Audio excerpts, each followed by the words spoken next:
আসসালামু আলাইকুম প্রিয় দর্শক, আপনারা কেমন আছেন সবাই? আশা করছি অনেক ভালো আছেন।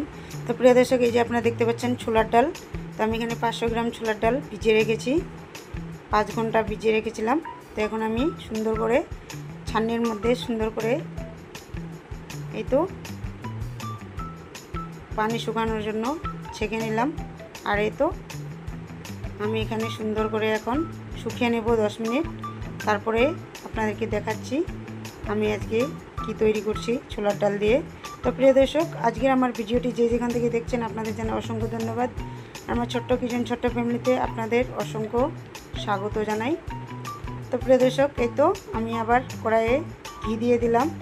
আর ঘি দিয়ে সুন্দর করে ছোলার ডালটাকে ভালো করে ভেজে নিব 15 মিনিট।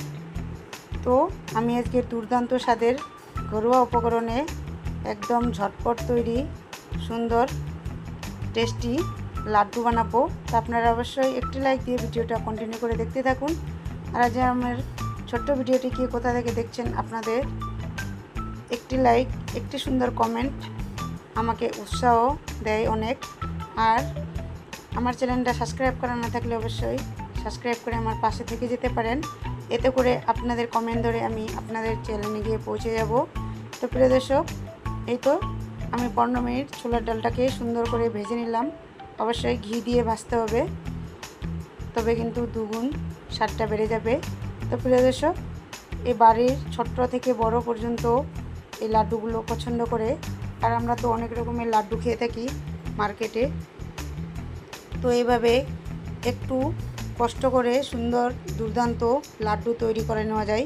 তো প্রিয় দর্শক, এই তো দরদরা মিহিদানার মতো আমি সুন্দর করে পাউডার বানিয়ে নিলাম।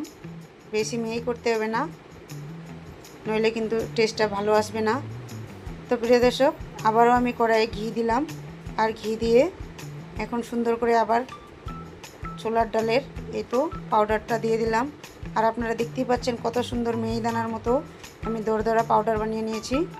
তো প্রিয় দর্শক, অবশ্যই অনেক ঘি লাগে এখানে। আমি একটু একটু করে ঘি দিয়ে কিন্তু সুন্দর করে ভেজে নেব। আপনারা দেখতে পাচ্ছেন কত সুন্দর আমার ঘিটা ছেড়ে গেছে। তো এখন আমি এখানে এলাচ পাউডার দিয়ে দেব খুশবুর জন্য, আর চিনি দিয়ে দেব মিষ্টির জন্য। তো প্রিয় দর্শক, আপনারা কম বেশি করে মিষ্টিটা পছন্দ মতো দিতে পারেন, তবে আমি 1 কাপ দিলাম, অনেক মিষ্টি হয়। আর এই তো এলাচ পাউডারটা দিয়ে দিলাম খুশবুর জন্য, এতে করে দুর্দান্ত খুশবু হয়। তো প্রিয় দর্শক, আমি আবারও 2 মিনিট চিনিটা দিয়ে আর এলাচ পাউডার দিয়ে মিক্স করে নেব। আর এখানে 2 চামচ আমি চালমগজ দিয়ে দিলাম, এতে করে সুন্দর দেখার জন্য এবং খাওয়ার জন্য। তো প্রিয় দর্শক, আপনারা চাইলে নাও দিতে পারেন। তো প্রিয় দর্শক, আপনারা অবশ্যই কমেন্টের মাধ্যমে জানাবেন আমার আজকের এই লাড্ডুর রেসিপি কীরকম হচ্ছে। তো প্রিয় দর্শক, আমার চ্যানেলে যারা নতুন প্রিয় দর্শক, আপনাদের জানাই অসংখ্য ধন্যবাদ। আর চ্যানেলটা সাবস্ক্রাইব করে আমার পাশে থেকে যেতে পারেন। আপনারা যারা কমেন্ট করেছেন দিদি এবং ভাইয়া আপুরা, আপনাদের জানাই অসংখ্য অসংখ্য ধন্যবাদ। তো প্রিয় দর্শক, এই তো আমি আগে থেকেই পানিটা গরম করে রেখেছিলাম।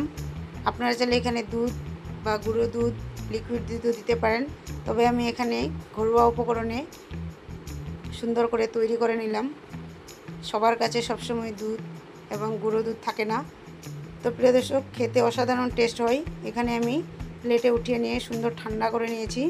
আর এখন আমি লাড্ডুর শেপ দিয়ে নেব। তো প্রিয় দর্শক, অবশ্যই কমেন্টের মাধ্যমে জানাবেন আজকের আমার ভিডিওটি কীরকম হয়েছে আর লাড্ডুর রেসিপি কীরকম হয়েছে। একটি কমেন্ট করে আমাকে উৎসাহ দেয়।